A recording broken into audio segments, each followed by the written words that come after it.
আজকে কয়েকদিন যাবৎ আমাদের উসমান ভাইয়ের হাদির উপর যে হামলা হয়েছে, আমরা তো এই অথবা ইন্টারনেটকে আমরা তীব্র নিন্দা জানাই। উসমান হাদির উপর হামলা হয়েছে, আমরা জানিও না, আমাদের খবর নেই উসমান হাদিকে।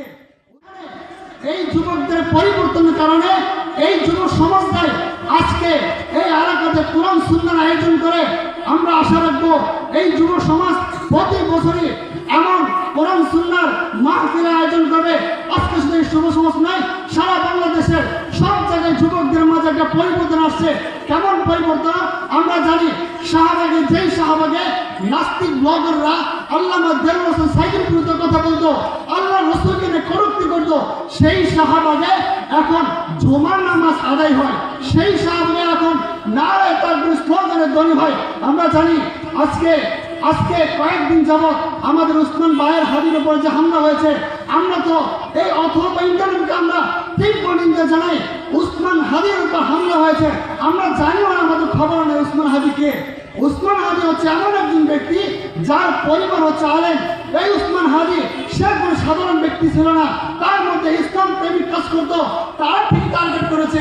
এই উসমান হাদিকে ক্রস না করলে, এই উসমান হাদিকে গুম না করলে, হত্যা না করলে ইসলামকে দমন করা যাবে না।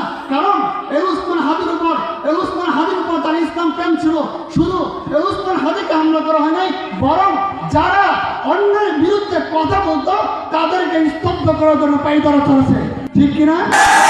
আমরা জানি আজকে কতদিন যাবৎ এমন অথবা ইন্টারনেট আমরা জানি এই দেশের প্রশাসন যেখানে মুজিবের হত্যাকারীদের দাওয়াত থেকে তার খুনিদের এসে বিচার করা হয়।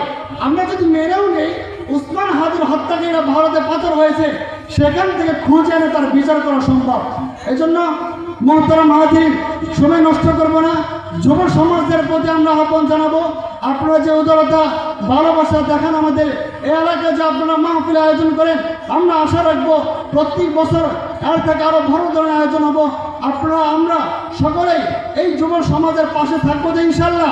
আজকে কয়েকদিন যাবৎ আমাদের উসমান ভাইয়ের হাদির উপর যে হামলা হয়েছে, আমরা তো এই অথবা ইন্টারনেটকে আমরা তীব্র নিন্দা জানাই। উসমান হাদির উপর হামলা হয়েছে, আমরা জানিও না, আমাদের খবর নেই উসমান হাদিকে। এই যুবকদের পরিবর্তনের কারণে এই যুব সমাজটাই আজকে এই এলাকাতে কোরআন সুন্নাহর আয়োজন করে। আমরা আশা রাখবো এই যুব সমাজ প্রতি বছরই এমন কোরআন সুন্নাহর মাহফিলের আয়োজন করবে। আজকে শুধু এই যুব সমাজ নয়, সারা বাংলাদেশের সব জায়গায় যুবকদের মাঝে একটা পরিবর্তন আসছে। কেমন পরিবর্তন আমরা জানি। শাহবাগে যেই শাহবাগে নাস্তিক ব্লগাররা আল্লামা